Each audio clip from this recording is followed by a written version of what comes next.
So right before the pandemic, I had my son, and I had him here in Kenya. And this is tangentially related to COVID, but I promise I'll bring it back.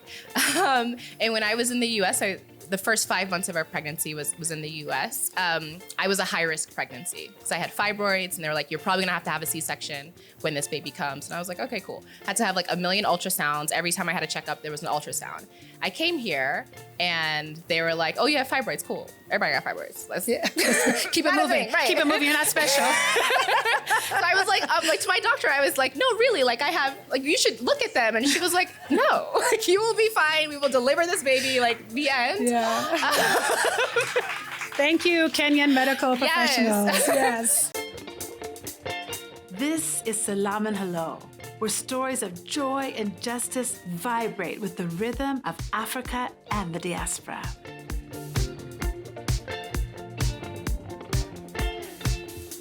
Worried anxious group of people trying to move along.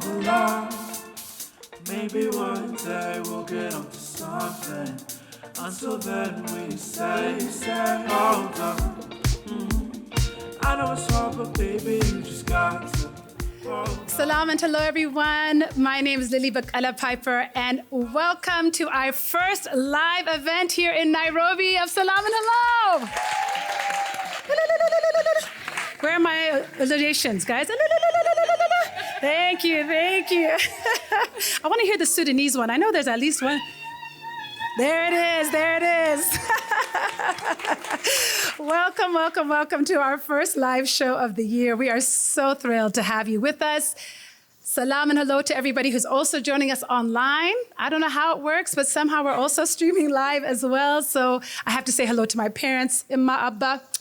Thank you for joining us early over there in Charlotte, North Carolina, and loved ones here far, and also not yet known, but also loved friends who are joining us online. We are thrilled to have you here today. If you've been following the show, you know that we are all about joy and justice from Africa and the diaspora. That is what we try and live by when we bring you stories. And so tonight's conversation is no exception to that. I am just delighted to have a longtime friend join me today whose resume and contributions, both to our Nairobi community but also beyond, are just extraordinary. So let me tell you a little bit about Dr. Ijeoma Kola.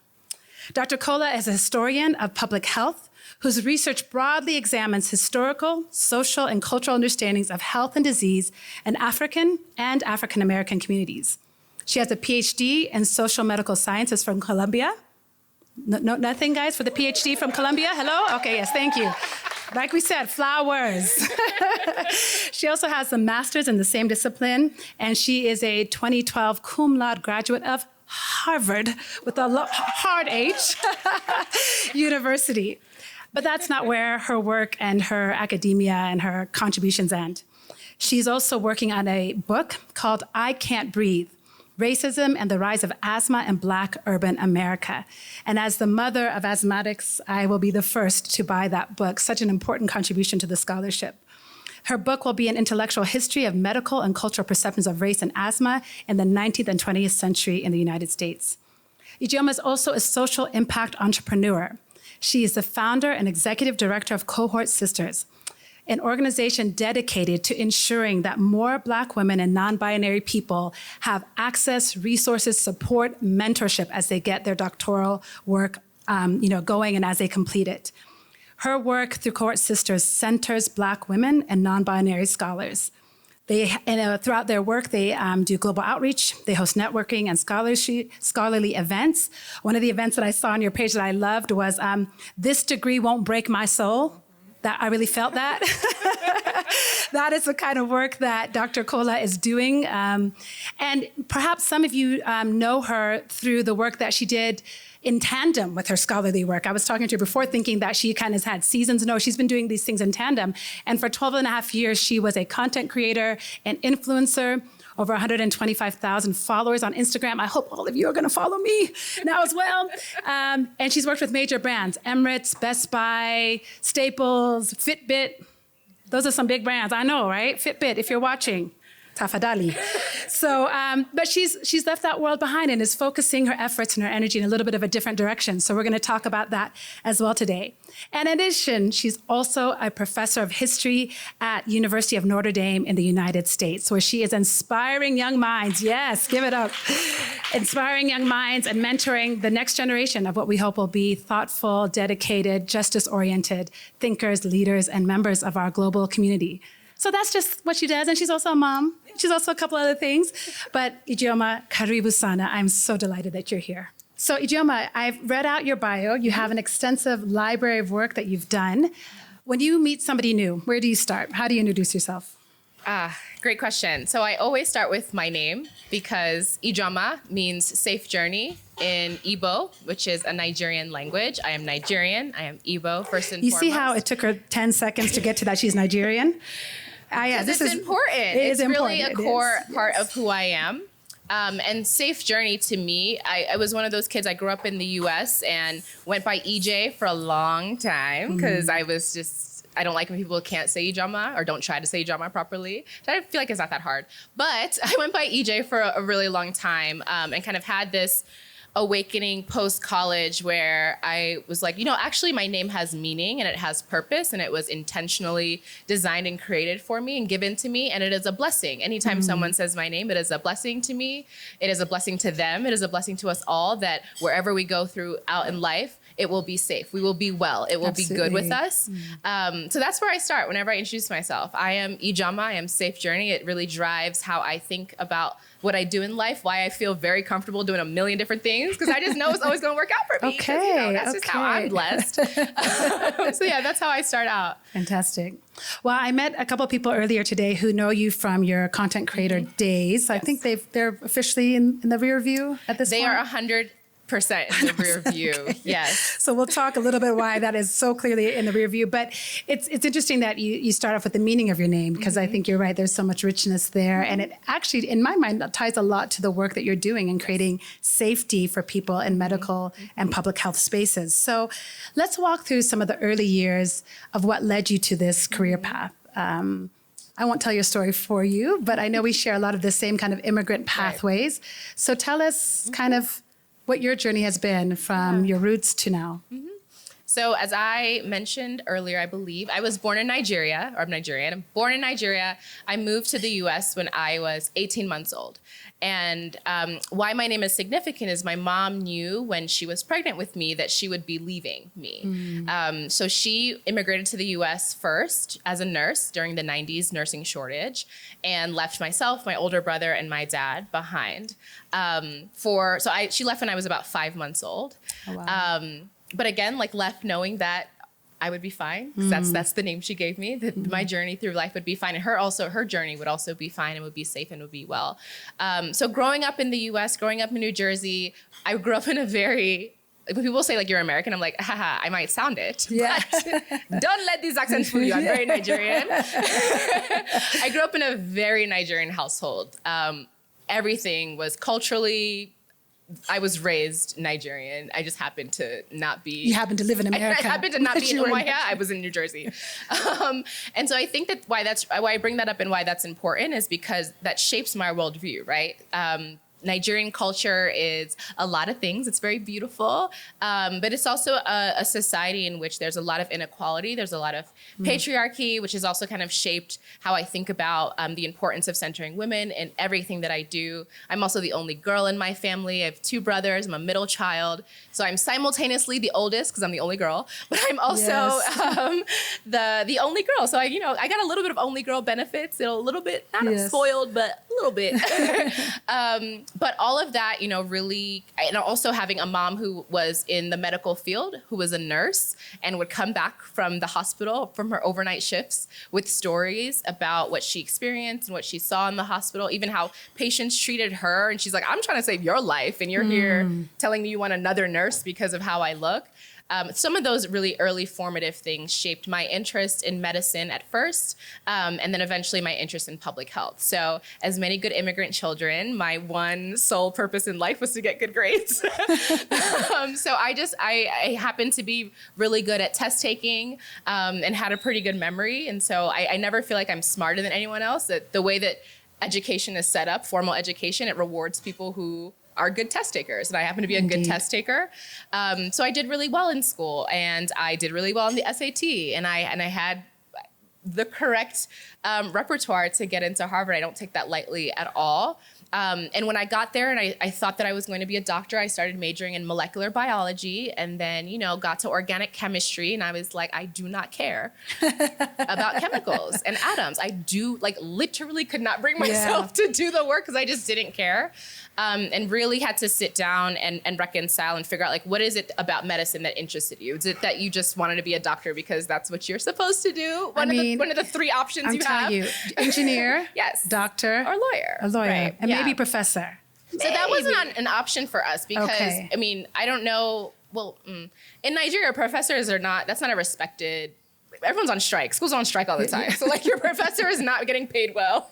That's not a respected, position. So professor was not in my mind whatsoever. It was to be a doctor. And I was interested in medicine, but realized that I cared about the health of people broadly. I did not care about people's molecular cells. I didn't care about medical contraindications of prescriptions. None of that interested me. I cared about why are we well? Why are we sick? How can we collectively get better? And especially how could people who look like me have overall better health? And so that is what kind of drove me to start pursuing coursework in public health. And at the time, Harvard's the only major they had that was somewhat related to public health was history of science. And so I majored in history of science out of convenience because I had all of these, science classes, and I wasn't about to take any longer because my parents, I cannot just go there now to graduate not in 4 years. Yes. So I had to get out on time.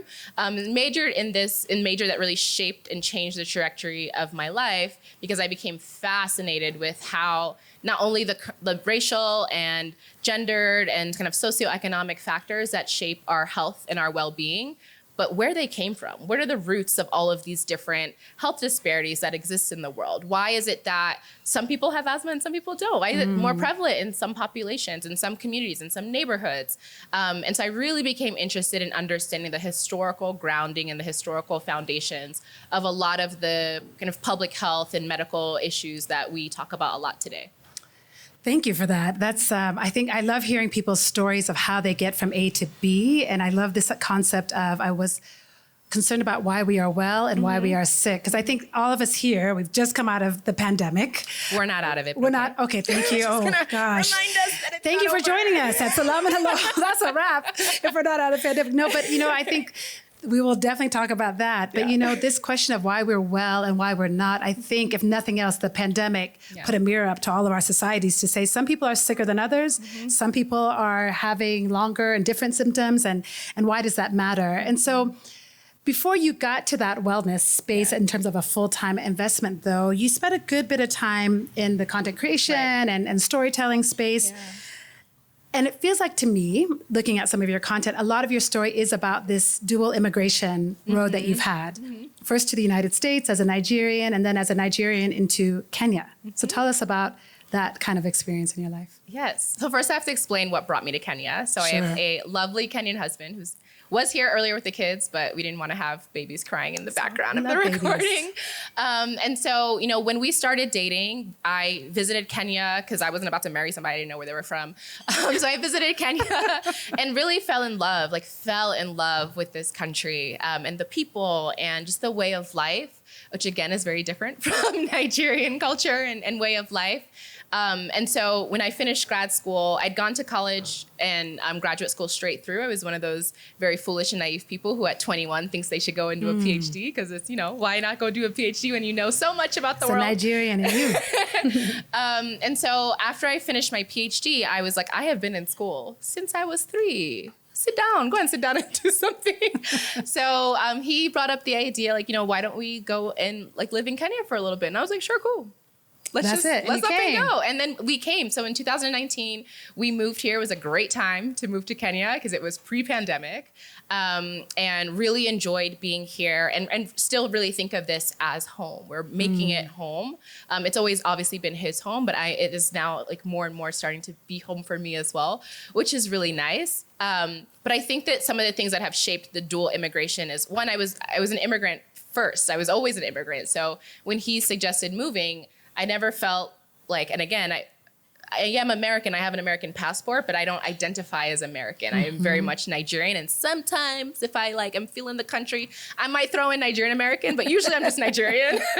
And so I wasn't afraid or concerned about uprooting and moving. I always remind myself my parents did this before WhatsApp Internet, and FaceTime. Viber. They did it before all of these things, and they made it. They moved somewhere hard. America is. I was talking to Eva, who did our makeup earlier, and she was like, I just find it interesting when people are eager to leave America. I'm like, America's not all it's cracked up to be. America's a little ghetto. Yeah. But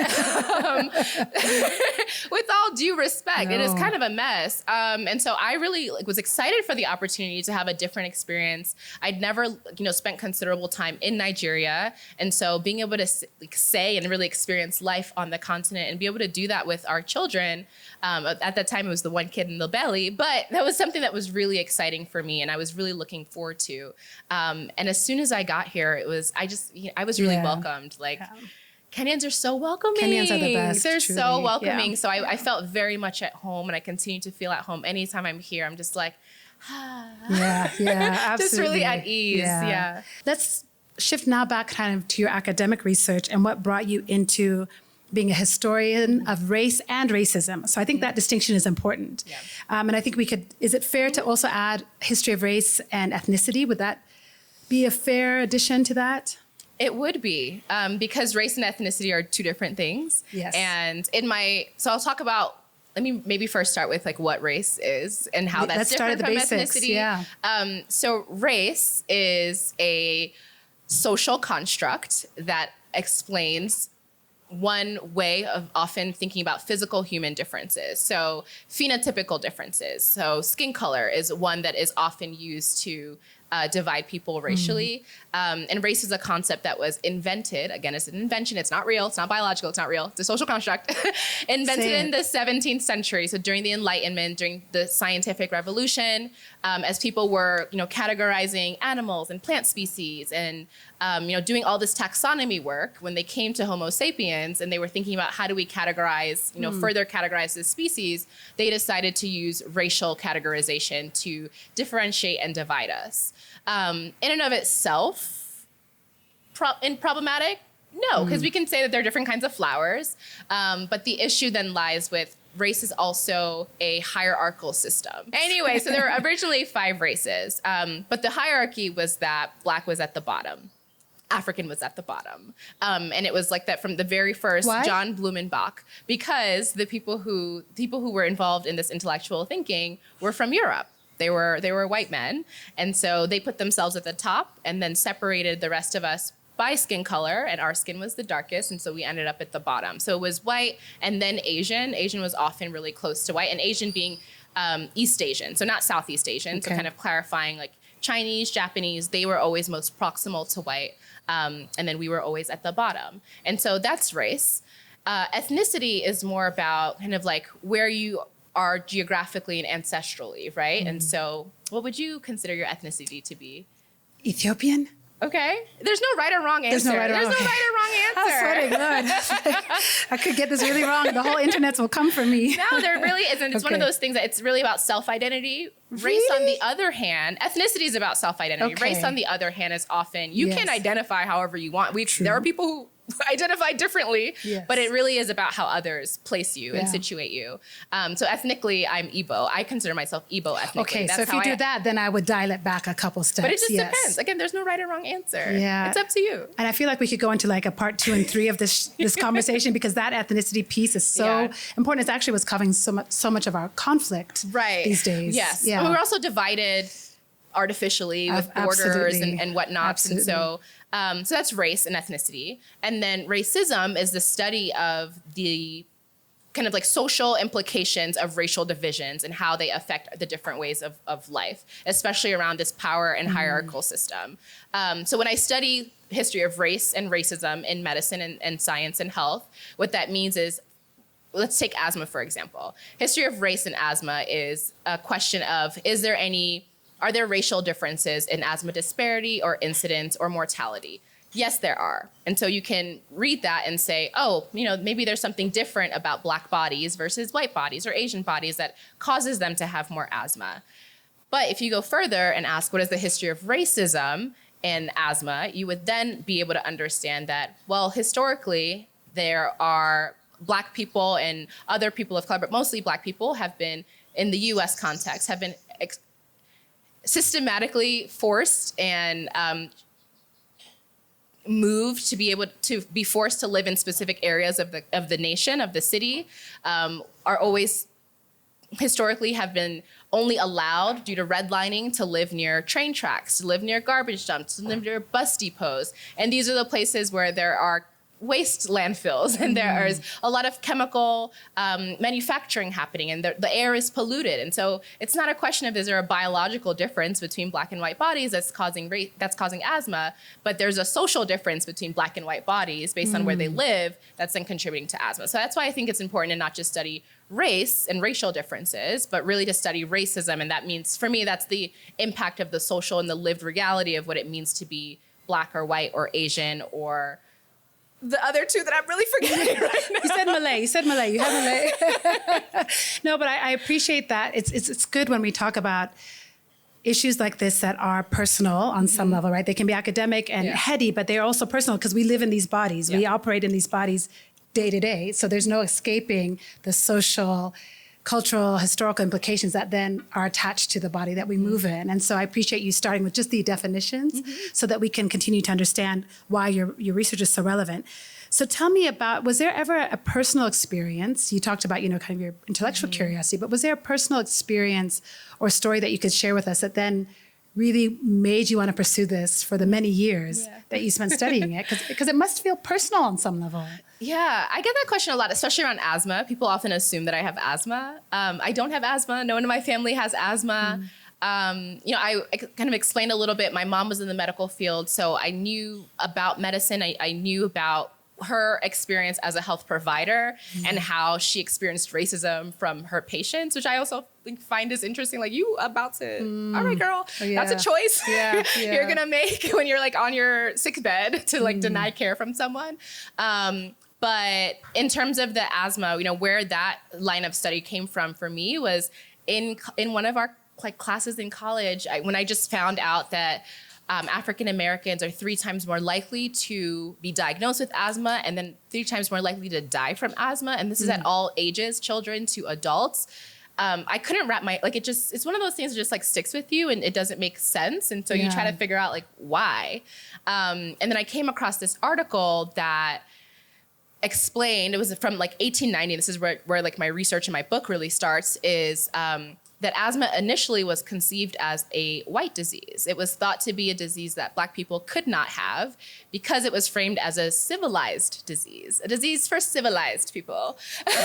I'm like, my mind is like, are you with me? My mind is like hurting right now by this thought process. Yes, and it was because the first people to study asthma were asthmatic doctors. And so kind of thinking about the social class implications of disease, which I also study alongside race. If you are a white male doctor and you are going to the Hamptons for your summer retreat. This is a beachside resort in New York. Your beachside resort in the 1800s, the 19th century, and all of the people around you are also saying that their chest hurts a little bit when they're in the city. You can kind of get to a point where you might think, we're the only ones who suffer from this. And then they shaped their ideology around the roots causes of asthma based on what they knew, which was that they had asthma themselves. Okay. And so one of the things that I like to really challenge in my research is this idea that science or medicine are facts.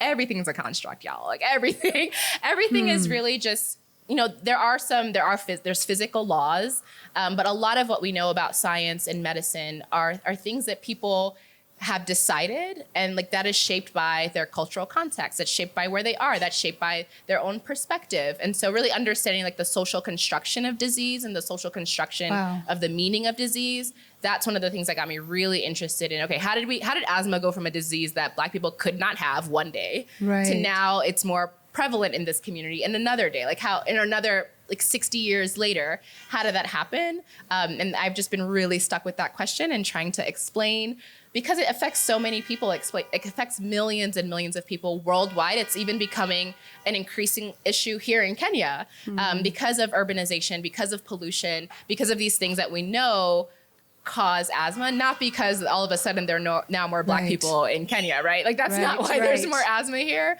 but because of all these environmental impacts or effects on our health and our well-being. So yeah. Well, and that's why I think your scholarship is so important, because it may have started off as a disease in this centralized place, but as you said, we know the continent is urbanizing at an alarming rate. Yeah. More and more people are seeking employment, coming to big cities. And so what comes with that economic move, the health outcomes connected to it, I've actually never thought about it. And I think that's incredibly valuable and important scholarship. We are still in a pandemic, as you said a moment ago, much to my dismay. You didn't know? I mean, I knew, but those masks were hot. And so I'm definitely one of those people who, had kids and, online school. And I'm like, we're done, y'all. Pandemic's over. But I appreciate you saying we're not. Yeah. So what has COVID, or what is COVID teaching us?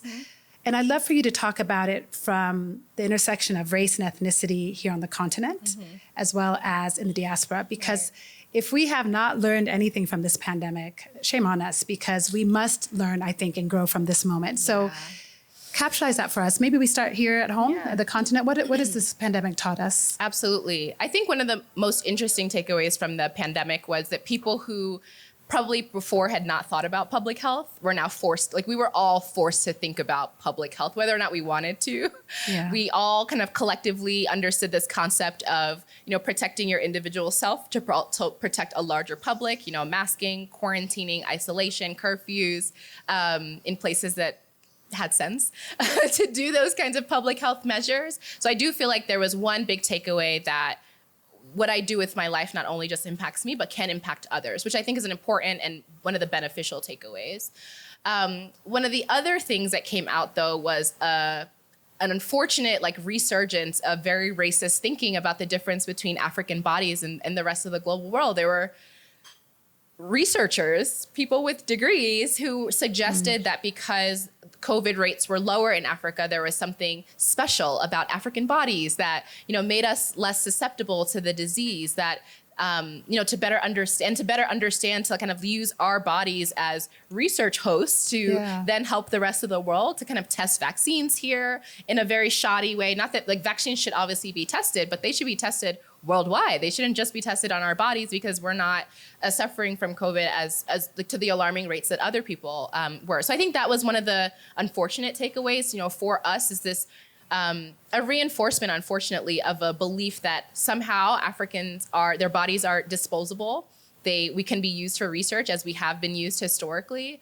And also kind of comparing, rather than learning from us, what is Africa doing well? Right. that is keeping COVID at bay. Yeah. And, the question kind of turned back to what are the biological reasons and why an entire continent of people who are all very biologically different are not really dying at the same rates as people were in the West. So I feel like that was one of the saddest kind of takeaways, was just this resurgence of racist ideologies about African bodies. And then I think globally in the diaspora, that kind of notion about African susceptibility trickled into the U.S. at least. At the very beginning, there was a moment where people were like, "Oh, Black folks don't get COVID," right? The very beginning.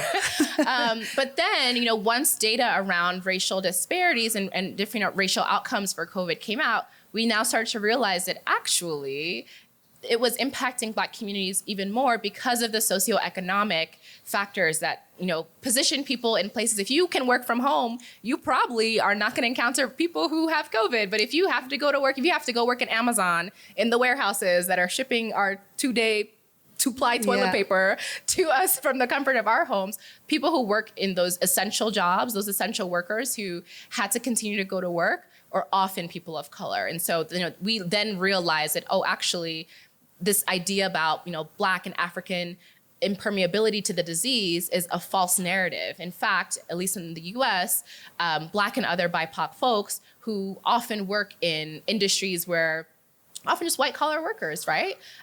Blue collar workers, they're being more exposed to the disease because they are not at home. They're not able to be at home. Yeah. And I feel like that is one of the things that kind of came out, this realization, again, from a general public and not necessarily just like in the academic space, but I think people overall started to realize like, wow, racial health disparities are a thing. We're seeing it like play out right in front of us. I think that's so valuable. Can we just appreciate her for that insight? I'm actually so glad I'm recording my own podcast so I can go back and listen to this because you've dropped so many pearls of wisdom in the way you've framed both the questions that were asked. Why are Black bodies not getting COVID, which was a misperception, rather than... It was a shock. People were shocked. Right. Absolutely they were. Rather than what are they doing right? Yeah. What are they doing well? Are there schools outside? Oh, they are.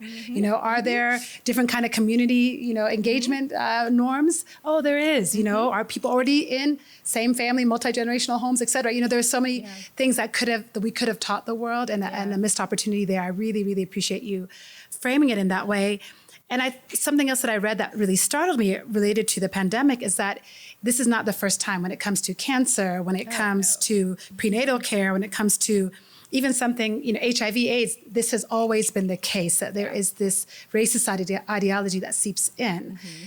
Because we're here on the continent, and at least our live audience and a lot of members online, I would love to hear maybe how you see that playing out in terms of access to healthcare and how people are.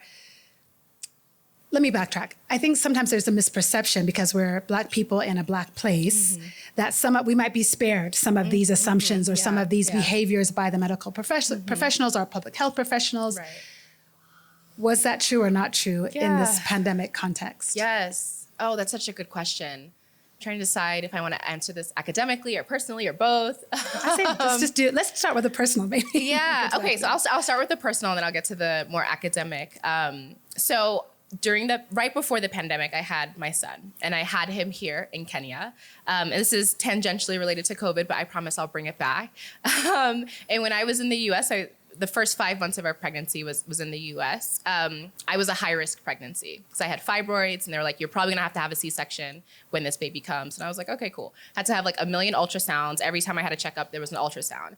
I came here, and they were like, oh, you have fibroids. Cool. Everybody got fibroids. Let's keep it moving. Right. Keep it moving. You're not special. So I was like to my doctor, I was like, no, really, like I have, like you should look at them. And she was like, no, like you will be fine. We will deliver this baby, like the end. Yeah. Thank you, Kenyan medical professionals. Yes. So I say that to say that, even though it's important to realize medicine in general, medicine that's practiced here is often Western medicine. Textbooks that are taught. I don't know. Is there a Kenyan author that has written a medical textbook that is used to train medical doctors in Kenya? I'm not sure. My assumption is that it's not. My assumption is that a lot of the curriculum is borrowed from the West because Western medicine has been shaped along the ideas of race. I think that in insidious ways, and maybe not as overtly as it would be in the US or the UK or other places in the world, what we know about how to treat and heal bodies, what we know about disease is shaped by Western ideas of health and illness, which are inherently racist because they were designed by white men in a context, in a society that believed in racial difference. So I think that is one of the fundamental things that I feel like people don't often realize is that you can end up in a situation where your provider has been trained to think, and even though they're in an African context, they've been trained to prescribe a prescription, a chemical, based on what they've been taught in Western medicine. And there's a whole world of homeopathic medicine, of natural medicine. Africa has had a long history of natural healing, of herbalists, and I think some of that gets missed when I'm not saying that to not go to the doctor. Please still get your annual checkups. But I think there needs to be a fundamental understanding that even though we're here, we're still influenced by Western medicine because that's what's formalized and that's what's prioritized. Unfortunately, that's what people are celebrated when. I'm gonna tell it myself. My OBGYN, like she was trained in the US. I was like, oh, she's the one that I now feel comfortable, delivering my child. And I think that sometimes we have that mentality that if someone is trained abroad, that they are more specialized, they're more adept at caring for us. And that is it's a relic of colonialism, and it is a relic of white supremacy. Like this, prioritizing white knowledge as like what is good, what is correct. So I feel like that's one way it comes out. On the other hand, back to my fibroid story, and I'll tie it back into COVID. There is an understanding that in African context, like things are different. And so I feel like I appreciate when there are healthcare providers here who do not over-medicalize things in the same way that they are done abroad. And how that relates to COVID is that one of the very first things that happened, and I won't forget this because it was the day after my husband's birthday, but when curfew happened, like the day it was curfew, it was mask, like, how is masks mandated? Where are we gonna get masks from? But no, you had to have a mask the next day. Yeah. And somehow we all figured it out. And I think that, you know, because we were on the continent, there was a inherent realization from government leadership that we have to aggressively address COVID. Like we don't have room for, this is my right to not wear a mask and I'm gonna go protest. Like we don't have time. Like we don't have time. Yeah. The stakes are just too high here.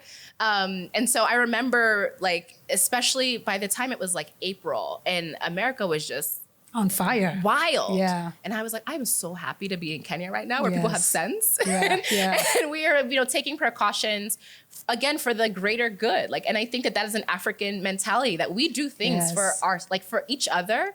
There's a communal mindset and not an individual mindset that really drives a lot of Western cultures. And that was like the biggest issue with people marching to say it's my right to not wear a mask. And I don't care if I don't need to get a vaccine. Like, bro, like people are dying. Wear the mask. It's not about you. It's really not about you. Yeah. And so I did really appreciate that here on the continent, in Africa during COVID. And again, we're still here. It's better, but it's going to be here forever. And that's why I'm saying that it's not over. It's really now more endemic than it is pandemic. It's like the cold. It's going to come. All the time. There's gonna be new variants. That's where we are now with the disease. But we did a really, really good job. And the rest of the world was not paying attention because they'd be sleeping on us. Yeah. We did such a good job of controlling the pandemic because I think that the stakes were so high. Yeah, we knew that we couldn't afford to waffle around. It was really harsh policies. People might have felt they were really harsh, but they worked. They worked. I have some friends here from South Africa. And do you remember when South Africa did not let people buy alcohol? That's how far they took their restrictions. I was like, if that had happened in America, things would have burned out. Did it work though? And smoking too. They were serious down south. Whoa, that could not have happened in Kenya. That might have been what broke us here. But I appreciate what you're saying because what I'm hearing from you is that Ubuntu-ness of our cultures, of our shared kind of global diaspora and continental cultures was, I have to do what I need to do for you because we don't exist apart from each other and that connectedness. And we saw so many different behaviors in COVID. I'm laughing because I know people in the audience, we probably fall on the spectrum in terms of vaccinate, not vaccinate. You know who I'm looking at out there in the audience, but I'm not going to say your name. But I appreciate it that there's also this, I trust my body. And there was this holistic turning also to like, what have our ancestors taught us? What do we know? And we navigated, we navigated, especially in the absence of vaccine proliferation, right? And access to those early even stages. Vaccine distribution, which was inequitably Wildly done. inequitable. Yeah, absolutely. And so thank you for kind of, I think, highlighting what we have to offer going forward. Right. Because the pandemic is here to stay, or endemic, that I hope that the research now is turning their eyes a little bit more closely to the continent. I hope. Are you seeing those trends in academia? I don't know, actually. Yeah. I don't think so. Not yet. Okay. That's okay. I also don't study COVID closely. Sure. I study more, so COVID is an infectious disease. So I study more chronic diseases. So things like asthma, diabetes, obesity, heart disease, et cetera. Yeah. Okay. Yeah. Well, let's talk about that a little bit more. We are all here. And I think one of the things I asked Ijeoma to do was to also resource us as an audience, for us to not just hear this as an intellectual conversation, but for you to all walk away with some questions in mind or some tools in your pocket around your own access to healthcare and how you're navigating those spaces, either for yourself or the communities that you're in. So can we bring this down to the granular level in terms of, are there red flags or questions we should have in our mind as we are choosing or engaging with healthcare practitioners? And I really appreciate you sharing your own personal story. Thank you for that. If you know Ijeoma's work, she continually uses herself as a case study. I have to say this one thing. She had this post, this is a while ago, where she was like, Black women, I know some of you have never used a tampon. However, you're not going to get pregnant. Put the thing in your vagina and keep it moving. And I was like, thank you for saying that. Yes, yes, Maury, she said that. Yes, she did.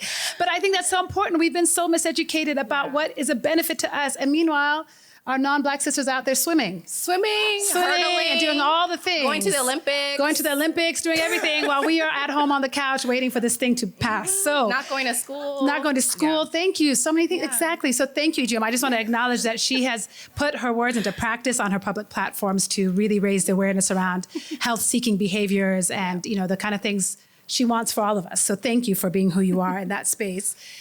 So what are the tools? What are some questions, skills, anything that we can take forward as we engage with health practitioners? Yes. So I think it's hard to get at, but I think it's important to try and figure out, especially if you're switching healthcare providers, just kind of understand where their biases are.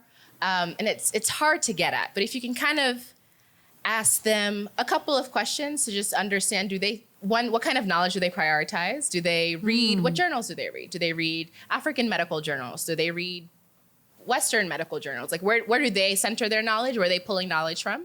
I think that's one thing to ask. Another thing might be to ask about, especially if you have a health condition that you're seeking advice or consultation on, is to ask them what they would prescribe for their own mom or their own sister, their own daughter. The medical industry, unfortunately, is very much married to the pharmaceutical industry. And again, I'm not that kind of person who I take medication. I'm not the kind of person who doesn't believe at all in Western medicine. But I think it's just, you need to be aware that what your doctor might first prescribe to you might simply be what was most recently sold to them and not necessarily what is best for you. So ask those questions about, why are you recommending this drug for me? Why are you recommending this treatment for me? What are the different contraindications? What are the different, side effects? Would you recommend this to someone who is XYZ? Would you recommend this to another kind of person? So I feel like asking those kinds of questions is really important. I had another thing that I wanted to say. It is escaping me now. So it'll come back. Well, I would love to know. Oh, yeah, I got it. Yes. Okay, so back to the drugs again. There's a lot of work really being done right now about in the clinical trial world. And unfortunately, many of us are not represented in clinical trials. So if you're being prescribed a new medication for something, or there's a new procedure, you should ask how many Black or African people were included in the trial that said that this is something that should be done. Who was in those studies that now make us feel like this is an effective strategy? Because the reality is that we're often not in those studies. And again, not to say that it won't work for you, but just to have a better understanding of whose bodies were researched on, and who was included in that scholarship that's kind of now shaping something that you are now going to ingest or is going to be done to you. So those are the kind of questions that I would ask. Where are you getting your knowledge from? What are you reading? Where's your source of truth? And then who has taken this drug before? Who was involved in the research and the creation of it? And would you recommend this to someone who is not like me? Yeah. Excellent questions. I'm just thinking about how many fields this actually applies to.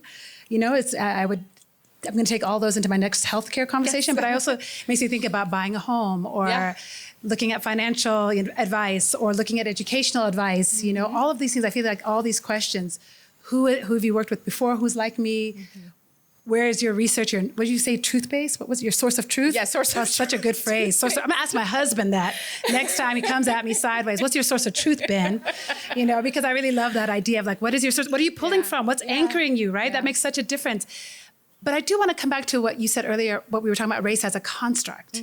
So race is a construct, but then why does it matter that we ask those questions? Yeah, so although it's constructed, it has real manifestations because race shapes how we interact with each other socially. Not so much here, although there are places that you'll go and you won't be served because other people will be served before you. And then you remember that race is in fact real in Kenya. But especially around the diaspora, race shapes so much of life. It shapes the jobs that you have access to. Even something like your name. There's so many studies that have been done on just your name on your resume. You can get a job or not get a job because you had a Black sounding name or an African sounding name. And so because a lot of how we move in the world is shaped by race, it ends up affecting our health and our well-being because that is part of how we move in the world, right? So it's not real, it's not biologically real, but it's very much socially real. So I feel like that's kind of the difference there. There's no our blood is all the same. Our DNA is all the same. There's 99% similarity between all different racial ethnic groups in terms of DNA. There's more difference between us than there is between us and someone who has a lot paler skin than us. But that doesn't mean that our social experiences, our life experiences will be the same. Those are often shaped by how we look.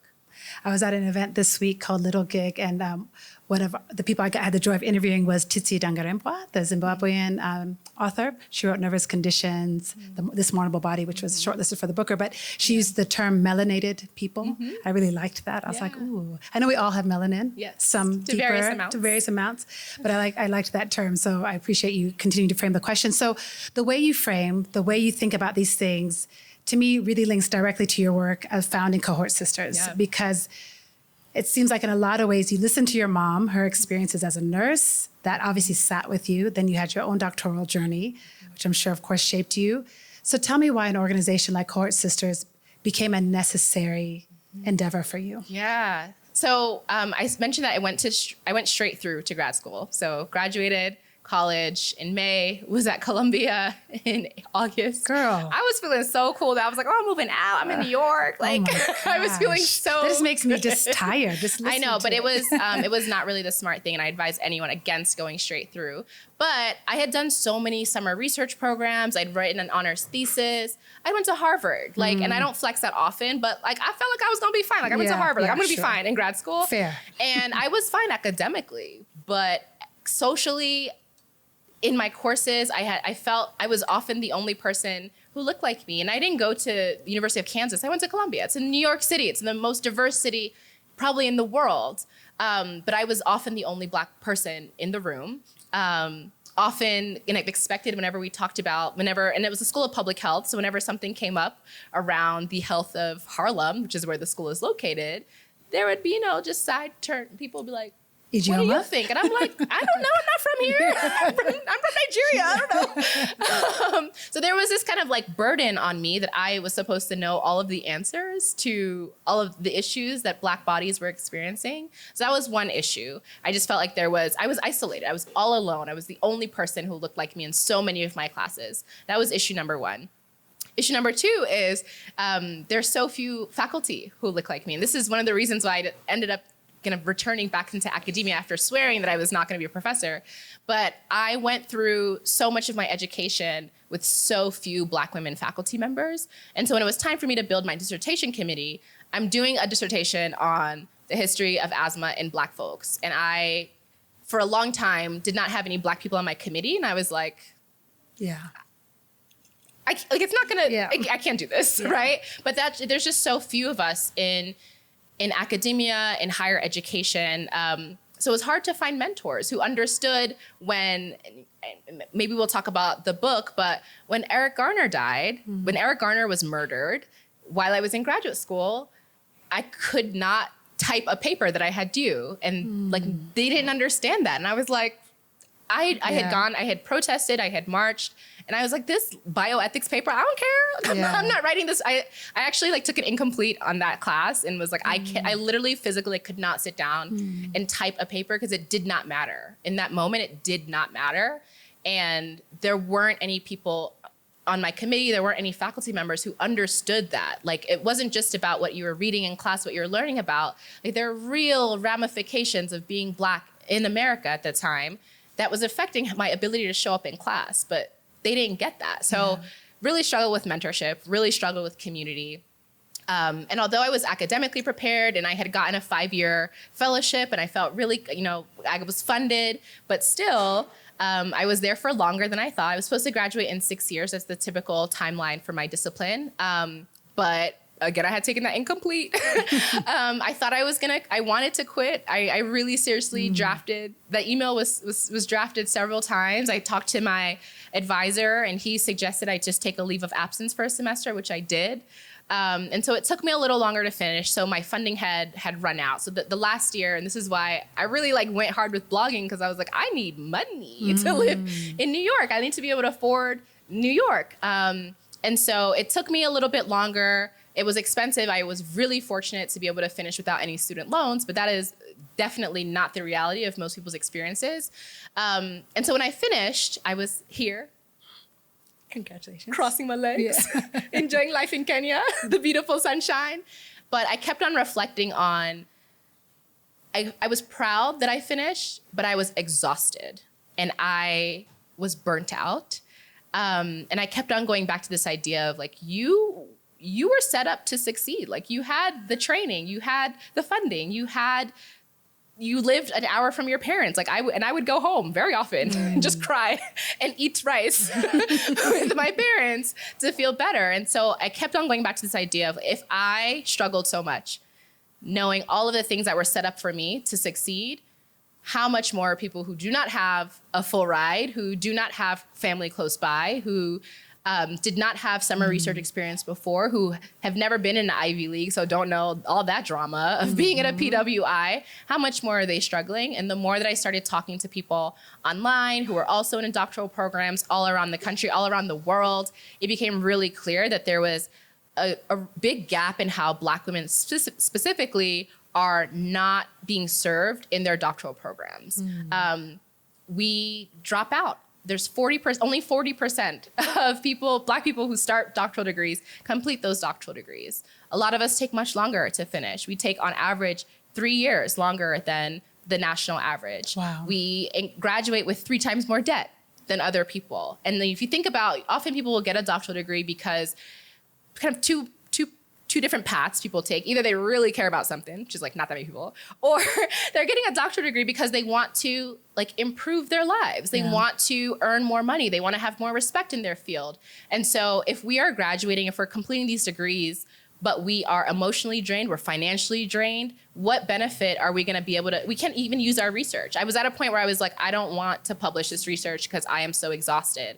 And all of that would have been lost. So I feel like it's so important to encourage more Black women and non-binary people to pursue doctoral degrees, but to not stop there. We have to equip them with the resources, the mentorship, and the community to be able to sustain and complete those degrees and complete them holistically well. Not just to graduate and say, I have a degree, I have these letters after my name, but I'm okay. I want to use my research. I want to do something good. I want to impact the world with this knowledge that I have. Maybe that's going and becoming a professor. Maybe not. Maybe you go and, go and head the WHO or something else and prevent the next pandemic. But we have to have more of us in these spaces. Otherwise, and Black women always save everything. So we just need more of us. We just need more of us. We need more of us in a lot of leadership spaces. One of the avenues to get that is by earning a doctoral degree. And so Cohort Sistas is really committed to increasing the number, the representation, and the retention of Black women and non-binary folks globally across the diaspora with doctoral degrees. I have nothing to say except to thank you. That's extraordinary.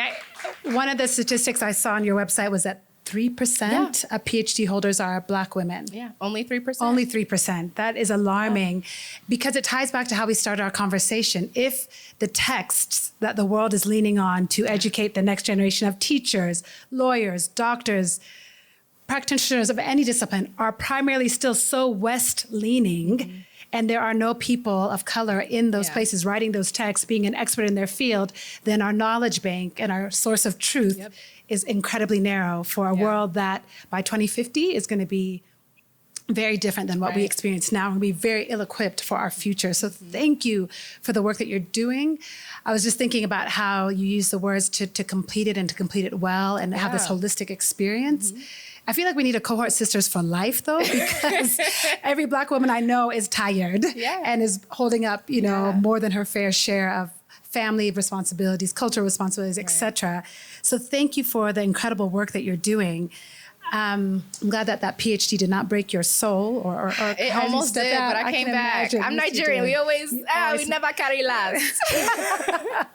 So her book is called, let me read the whole title out to you because it's such a powerful title, I Can't Breathe, Racism and the Rise of Asthma in Black Urban America.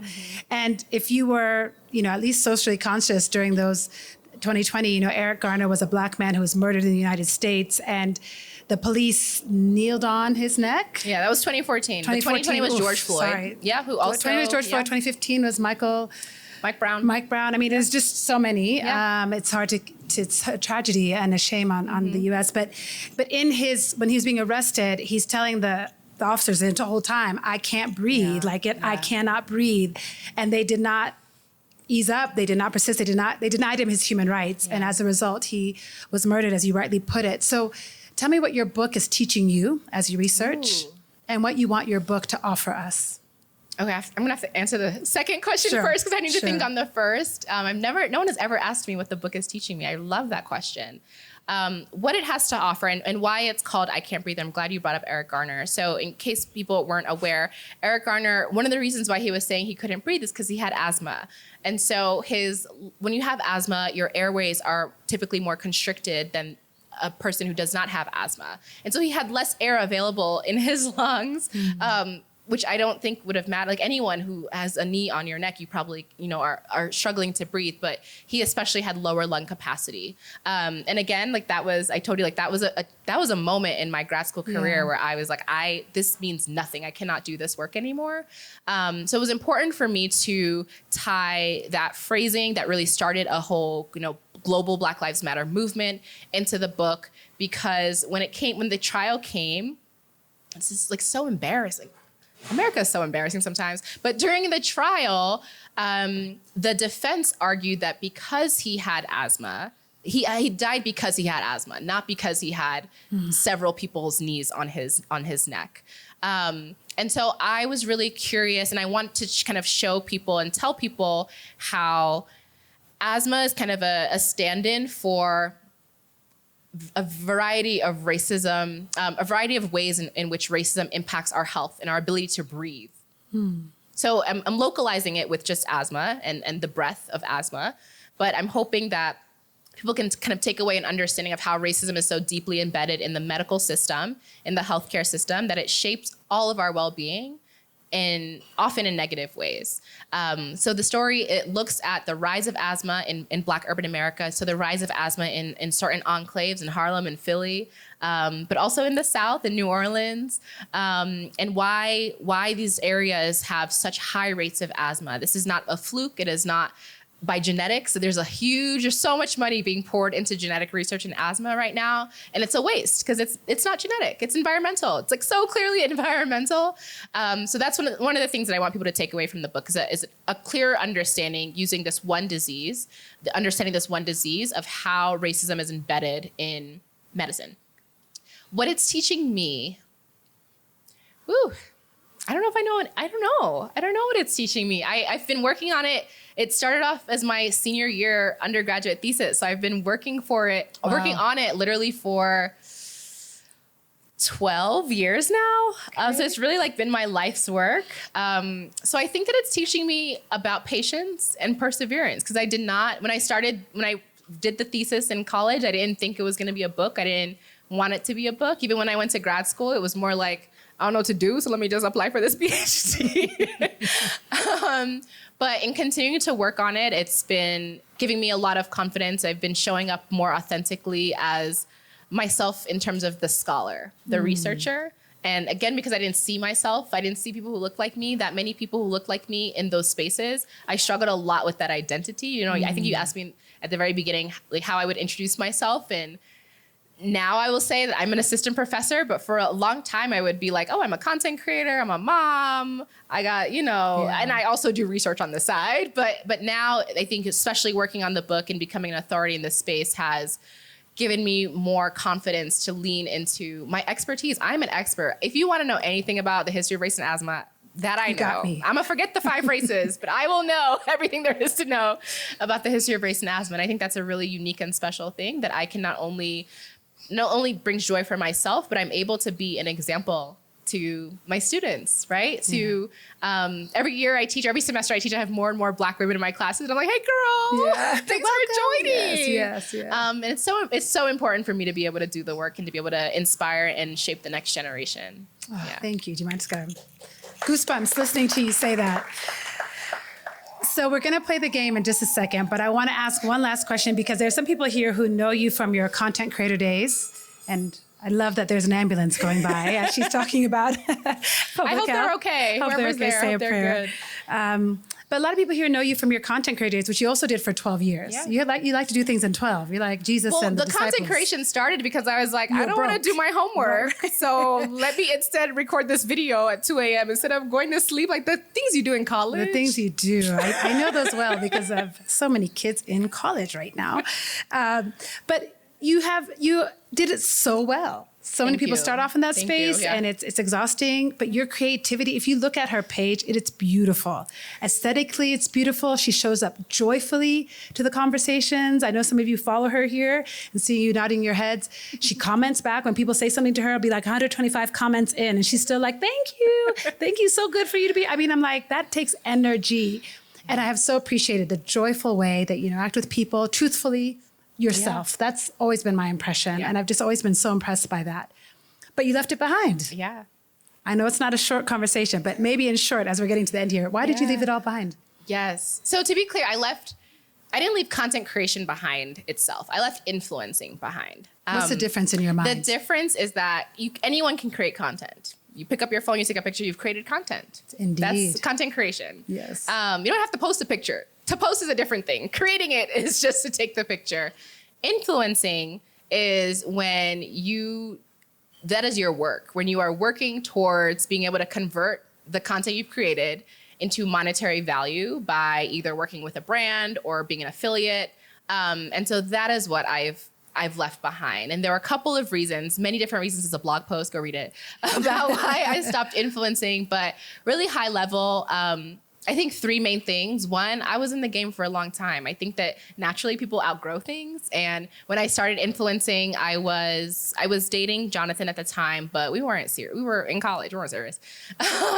So now I have 2 children. Like there are more people involved in my day-to-day life who would, in theory, like be showing up. And as I said, I show up very authentically. So like if I was still doing it, there are just more people involved who I would, I need to consider my kids and like whether they want to be in this video. I cringe so much. Actually, I was watching a reel like 2 days ago and I saw it was like this whole family and they did a whole outfit switch and one of the girls did not want to be in that video. And I was like, oh, poor baby. Yeah.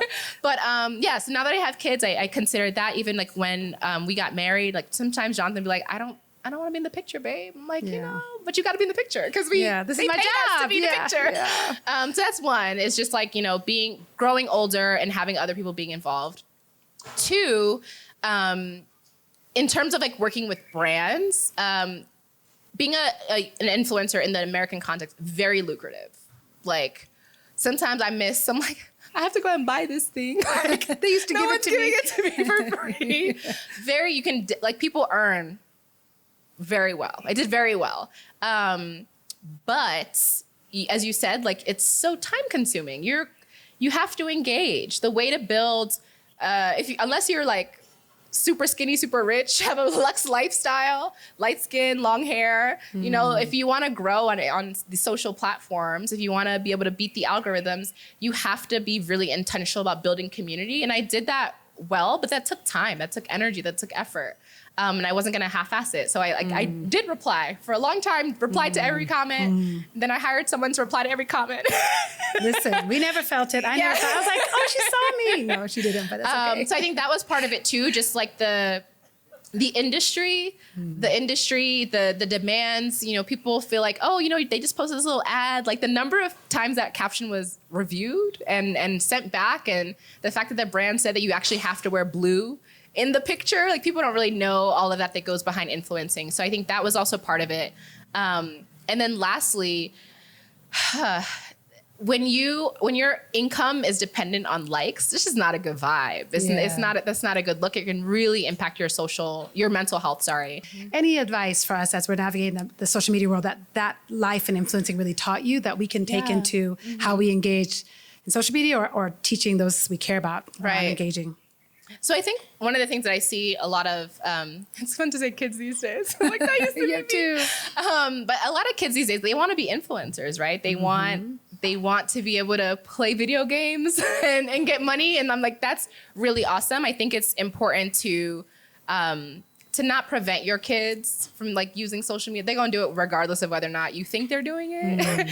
But to have really honest conversations with them about about their goals. And if they want to pursue content creation, I would say like, let them try, but also like, that can't be your end all be all. There's so many like 19-year-olds right now on TikTok. I'm like, what's going to happen when there's no more TikTok, sis? What skills do you have? Plan? What you going to do? Yeah. What's the plan? Yes, I hear a lot of in the audience. Yeah. So I have one of my cousins is 16 and like, he like is convinced that he can. I'm like, you can do it, but I need you to also hit them books and make sure that we have other options. So I think that's one angle, is to, if they're interested in content creation and influencing, encourage them that it's a creative outlet. So encourage them to do so, but try to get them to be realistic about the fact that there is a very, very, very small percentage of people who are able to earn a living wage post creating content online.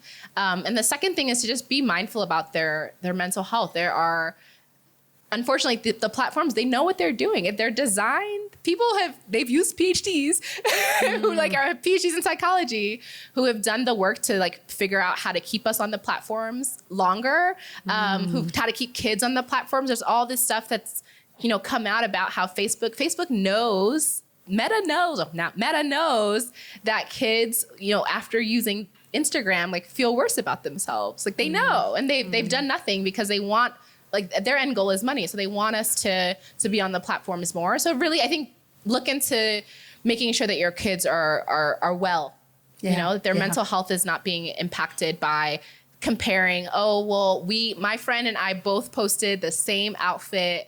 We are both in the picture, but they got more likes than me. So like that means that my friends at school like her, they don't like me. And people can really go down that rabbit hole. I did it as an adult, and so many of us adults do. So kids who are not able to really regulate their emotions as well, it's really important for us to keep a close eye on them. Absolutely. Yeah. So what I hear you saying is everybody should only follow at Salam and Hello on Twitter, Facebook, and Instagram. Thank you so much. That was it. That was a takeaway. That was a takeaway. No, thank you, Ijeoma. You're so thoughtful. And I love talking to you. All right, so now for the game. This is a Nairobi audience. I want to remind you where you are.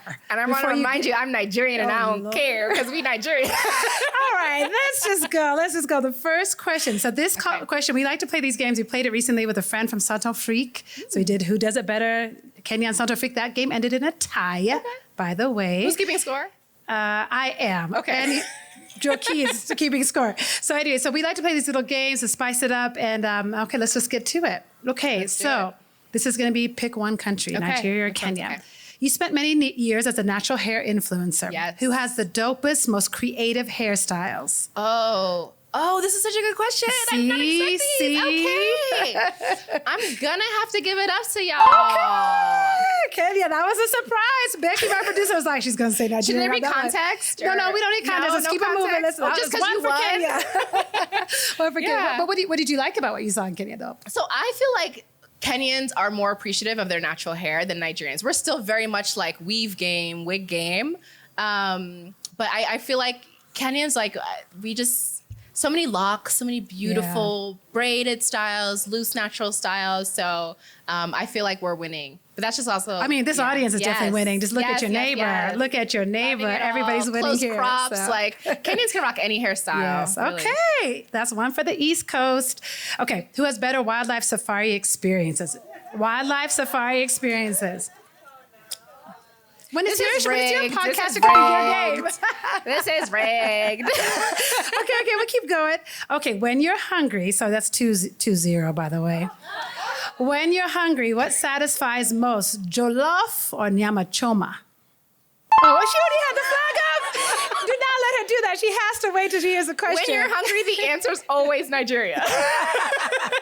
Okay, fine. That's fine. You can catch up 2-1. All right. All of you had jollof? Here, yes. Where's a good joint in Nairobi to get jollof? Where do you go? Do you go anywhere? Oh. No. Okay. Let's keep moving. Okay, but Mama, is it Mama Africa? Mama Shanti. Mama It's Shanti. not bad. Yeah, Mama Shanti is close. Yeah, over in Lavington. Close. Yeah, it's a good spot. It's a good spot. They deliver too. So. Yeah. Okay. There's a concert in town. Okay. Do not put up that flag. I'm watching it. Same town, same day, same time. Whose are you attending? Burna Boy or Sauti Soul? Yeah, I would kind of go to Burna too, actually. We know we all go to Burna. We love you, Sauti Soul. Hashtag last round. What are they on there? Like the last tour, right? We love Sauti Soul, but yes, Burna is Burna. Okay, so 2-2, fine. Which nation has the most beautiful and diverse landscape? Ooh, landscape. I feel like I can't answer this honestly, because I've actually explored more around Kenya. This is embarrassing, Okay. but I've explored Kenya more. I've seen more of Kenya than I've seen Nigeria. Okay. I think that when I'm in Nigeria, I'm going to the village. I'm in Lagos and I go see my grandparents in the village. So I haven't really explored Nigeria. Sure. So I don't feel like I have enough. There's not enough data. I'll just put it into Kenya column then. That's Really? 3-2. That was the takeaway? Yeah. Your The podcast, answer your was game. there's not That's what I'm enough saying. data. There's not enough data. Okay, Dr. Kola has now entered the chat. Okay, afternoon treat, puff puff or mandazi? Anyone here had puff puff? Yes, I see some strong hands going up. Okay, they're the same thing. Ooh, I hear some They're mumbling. both flour-based puff things that are fried. Okay, that's They're the true. same. Okay, they're different shapes. But this is a show and a game, so you have to pick one.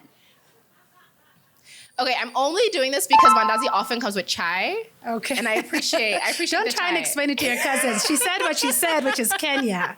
And we were taking a mandazi over a puff puff. So 3-2, Kenya. All right, we're still in the game here. I feel like this is a setup. Becky wrote this question, so I'm just going to ask it anyways. Who produces better movies, Nollywood or Riverwood? I did not even know there's a Riverwood, to be quite honest. I actually didn't either. So apparently River To be Road in quite Nairobi is honest. where the movies come from. So, okay, so Nollywood, fine. I think that's fair. 3-3, we're tied up. Oh my gosh, I'm gonna have to pick selectively from here. It's a traditional themed event and you can only rep one country. Are you wearing Ankara or Maasai attire? What am I wearing now? Okay, true. Okay, fine. And she looks beautiful, so we cannot be mad at her for that. 4-3, okay, fine. You're lost in New York City, as if you would. Let me change it. You're lost in Mumbai, Okay. and you need directions. Are you asking a Kenyan or a Nigerian? I'm more likely to encounter a Nigerian anywhere, so. That's true. We everywhere. That's it. You just guys will show up everywhere. It's so true. We cannot. Oh, it's so true. That's fair. That's a database question as well. Who's friendlier and more welcoming? Kenyans or Nigerians? Yes, thank you. I think we're tied back up now. Y'all got 3-3. this, yeah. Are we 3-3? 3-4? Thank you for Oh, keeping Rungu, come on, man. You're honestly. Thank you. guys. Read the fine print. Okay, whose culture is funnier? Okay, let me put it this way. Who in the group chat is having the most fun? The Nigerians. Yeah, I think so. We're just you- saucier. You are saucier. Kenyans are so polite, I know. which is nice, but I was even trying to think of some jokes to make about you because I knew you. She told me her love language is shade. So I was like, let me think of some good jokes. I couldn't do it. So, okay. So we're now, are we 4-3? No. 5-3. 5-3? Okay, Y'all we gotta have catch 2 up. more questions. Okay. Who is the master of the African auntie side eye? Kenya or Nigeria? Is that Nigeria? Yes. Even she's side-eyeing me now. Multi-talented lady. Okay, so this last question is worth 100 points. It's rigged. Yeah, this last question. Which country has the best live podcast events? Hey! Oh, that was fun. So it looks like Kenya wins, but we win because we have Ijeoma with us today.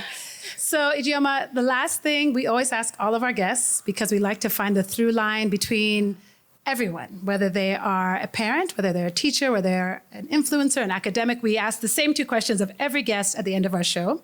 What's your favorite drink?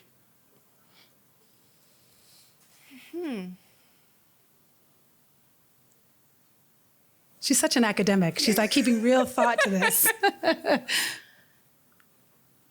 My favorite drink is ginger beer. Ginger beer. That is a surprising answer. So not tangawizi. You want the little bit of boozy in there. Okay. No. Ginger beer is non-alcoholic.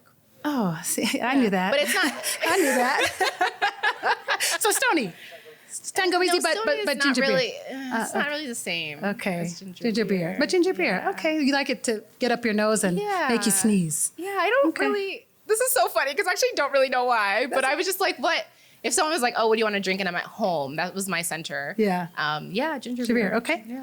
And finally, we're all about joy and justice here at Yes. Salam and Hello. So what is bringing you joy lately? My daughter is bringing me joy lately. I feel like it's a cop-out answer, but she's so cute. She's so cute. So yeah, I have a 5-month-old daughter, and she's just, just watching her grow and explore and laugh at her brother and smile at us. That is bringing me a lot of joy.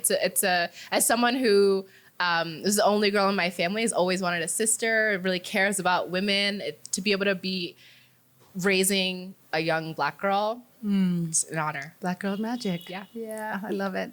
Ijeoma, this has been such a privilege and a delight. You are just one page, chapter after another. It's just so rich talking to you every time. But thank you so much for being with us. Nairobi, asanteni sana for being with us as well. You know where to find us, at Salam and Hello. Unfollow everybody else for your mental health and just follow us so you can stay in step with all that we have coming up in the next couple of weeks. But we'd love to hear from you, what you loved about the conversation, questions that remain for you. You know where to find us, at Salam and Hello. You can also email me, lily@salamandhello.com. And don't miss next week's episode. Until then, peace. I know it's hard, but baby, you just got to hold on. I know it's hard, but baby, you just got to